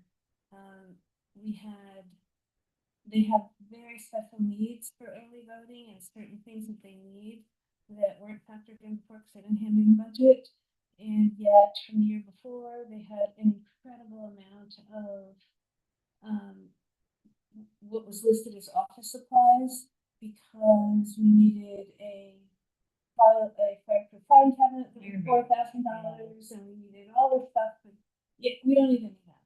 So I mean, this might balance, it may not, but the biggest problem I think that I saw in the registrar's budget was because of early voting, the amount of poll workers and the salaries you have to pay, and minimum wage went up again. So that's where some of that may come in. Hopefully it won't be a lot. We asked them to come in at 0, but that's the only one I really took a quick look at so far. Okay. Before I go into executive session, because this isn't, I just wanted to tell you, I told you about Central Station. I also want to, I don't know where, I'm just telling everybody about this. I don't know where it'll help us or not. But I met with this group of people from a company that was CCM vetted to do an energy audit. I'm calling it that. If I might be using all the wrong words, but they're going to go into all of our town buildings. I'm meeting with them tomorrow morning. And I asked Kay if she wanted this because I know the school needs to do HVAC and some other things. Some of their systems are really old. And they're going to come in and they're going to tell us what we need. Because hopefully in this building we won't need with our ARPA money and we've done windows and heat pumps and all kinds of things. But for example, at Center Station, our boiler is broken and leaking, and we fixed it, but one of the chambers is, lit, and it's as old as anybody could possibly remember. The fire department told me that that boiler's been there since they were there. So anyway, these guys are gonna come in, it doesn't cost us anything. They're gonna go through all of our buildings, including hopefully Hinman Station and the library, because they're quasi, we give money to them. And take a look and write a report and see what our needs are and what we could possibly do better and how we can save money. And Will they prioritize? Yeah, I don't know the answer to that. maybe we could ask them if they could prioritize, like, like Timmins Station, while it might need a new boiler, until the state police get in there and stuff, is it really something they need right now, or is it something we could put off? Whereas if Bethany Community School has poison gas coming into it, obviously that would be a high priority. Yeah, that might be extreme, what they're Well, yes, but you know what I'm saying. We're gonna talk about I was every, thinking savings per kilowatt hour. Something like Yeah, that. Yeah. I think they're gonna be talking about every building separately. Okay. And then they said they will help write grants if we need grants. Oh, nice. They will help. Who's the organization? This is CCEM? It's through, they're vetted by CCM. Well, this is very interesting. I wanna say it's RLE or RTE, one of the, I don't know. And what's interesting is I couldn't make it today, but there was another CCM approved audit place that they did a Zoom meeting about this morning. They were on also talking, there's a couple places that do that, that have done it throughout the state. I did check up on this company that's coming in tomorrow. I'll check up more depending on what the report says, if there's anything we want to do with them. But the couple of towns that I checked with that are working with them, it saved them a lot of money, and they said it was really good. Now again, we've done a lot of things already, but for example, we don't have any lights at recycling. And do we want lights at recycling? We may not, but I'd like them to go over there and look at it in case we want to extend the recycling hours. And again, we may not, but at least they'll give us an idea how it can be done. Right now, as part of, hopefully, we're asked, I don't know what the steep grant project's gonna be I don't know what the steep grant is gonna say their category is gonna be this year, but we have an idea of what we'd like the steep grant money for.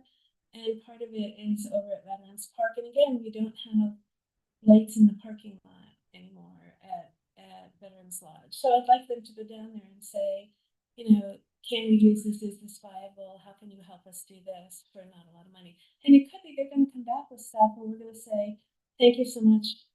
This may have to be 2 years from now or 5 years from now or something we can't do, or this might be something we can do, or we might not want to do any of it, but it's free, so what's the harm in having income?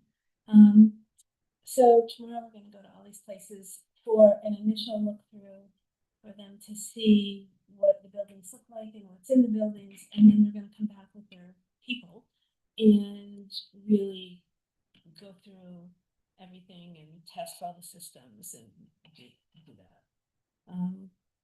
So that's what's going on with that. And will Don be using that to sort of guide his planning, or? I don't think so. I think this is gonna be separate. I don't know when I'm hoping to start it now, so maybe we can have something before we actually set the budget in case there's anything in this report. They said the report won't take more than a month, or they shouldn't take more than a month. So maybe we'll have something before. And again, I have no idea if this will help us or not. Again, the grant Information. The grant committee, we had talked about that before. I've had one person who's indicated they have not written grants, but they've done something else that sounded like a grant, that they're happy to help with it. And I had somebody else in town just write to me and say, I'm a really, really good project writer. Well, I haven't done grants. I know how to put things together, and I'll help if you need help. But we can talk about some of this in executive session. So that's my report. Before we get into executive session. When you were talking before about the updates you wanted to make to Center Station, to me, it sounded like there could be a grant for that. I talked to George Cabrera to see if he could help, because I'm hoping this will be, I'm hoping it'll be $5,000, something like that realm. I've been told this should be 8 to 10,000. So we're not talking about like 30,000. I don't know what we spend on the other side. But I'm just talking about taking down, putting a lock on the door, making it look nice, putting tiles on the floor. I mean, I'm not looking for a lot of money. And I have to say, Don brought somebody in who he has used, and they gave him a rough guesstimate. And I talked to somebody who I'm going to bring over there who does good work. Once I find out, I really want to find out from the lieutenant really what he wants. Because if he says, "Be careful, we just need a desk and a table and stick some paint up on it," the guys will be happy. There's a refrigerator there and a microwave. They don't need anything else. Or if he says to me, "I really need a locked room because I need this kind of equipment protected," okay, we'll know to do that. So I don't really know how expensive this needs to be. It's not going to be what we did on the other side, where that place was a mess prior to this, and we really had to restructure the whole thing. We put in a kitchen and a bathroom. We're not going to put in a bathroom or a kitchen over here. If these guys need to go to the bathroom or kitchen, all I have to do is walk through the middle bay, and they can get in there and use the bathroom and the kitchen if they want to. I mean, so we're not looking to do something like that. I'm looking to make it a nice place so they'll feel comfortable. So the police will say, "Oh, let's go sit in Bethany. They have snacks." And so, I'm happy to pay for snacks myself if I need to, to get them here. But stuff like that. I don't think it's going to be a lot. Famous last words, right? I'll find out if it was like a The money but pit. The money pit. all right.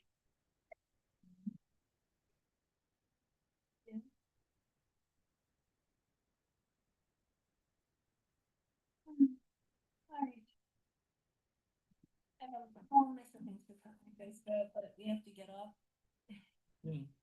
Yes, so, the next item is to executive session, so, what's the procedure for that? We take a vote? You need a motion. Will and a second. someone, I move that we move to executive session. and a second? All right, so all in favor? Aye.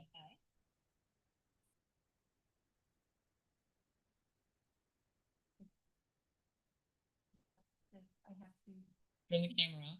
no, I have to, first I have to, Stop the recording. I have to pause the record. No, you have to pause it because we'll come out of executive session and I have to resume it.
You just said when you go on the record, say what time. Yeah. Let me do the pause here.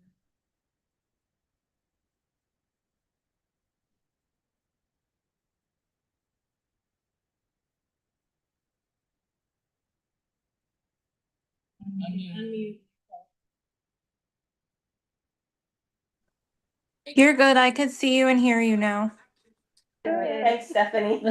Okay, thank you, Stephanie. It is 10:32 and we're coming out of executive session. The next, And we have no motions or anything to put on the record with regard to that. yes, so, there are no motions from our executive session. And, just next things we're gonna talk about, as we've already discussed, in the upcoming meetings, January 28th is a budget workshop starting at 6:30. And then on February 3rd and February 10th, we have workshops on 4 o'clock. And the February 10th one will be, at 4 o'clock, and then we'll move into our regular meeting, which is scheduled for 7. Can I have a, Just a point of reference, I have asked Stephanie to take minutes at all of our budget workshops, so we have the continuity of one clerk for all of them. And the question that she has asked, and that, are we going to have them? We've always posted them as open meetings, but will they also be hybrid for that? We have not done hybrid for those meetings in the past, and will we be for this? Well, I'm asking, if I need to, I'll put a memo out, but I'm asking every board and commission do every meeting hybrid. I'm okay with it. It would just be incredibly boring. Like it's a C-SPAN, but. Okay. For the 4 o'clock meetings, are we bringing our own sandwich? Yeah, was thinking. I'm gonna bring something because I can't, If we're going right through dinner, yeah. yeah, we I'm should. not gonna not eat. Carol and I will discuss that, and we will Let us let you know what you need to bring versus what the town may supply. Okay, sounds good. The Appreciate town probably is not gonna supply wine. it. Bottled water. That's why you have a thing you're drinking out of that you can't see through. That's right. Okay, can I have a motion, please? We all. All right, Everybody. okay, all in favor? Aye. Thank you all. Thanks, Stephanie. You're welcome. Have a good night. You too, good night. All right, now I can see her. Stop recording. All right, guys, these meetings are getting longer and longer. Yeah. I really just want to have this collaborative relationship with you guys and want to share with you what's going on, so. That's why I. No, I told my family it's gonna be a long night. But my husband said I'll leave the light on. Alright, now let me figure out how to. Have a good night. I don't know.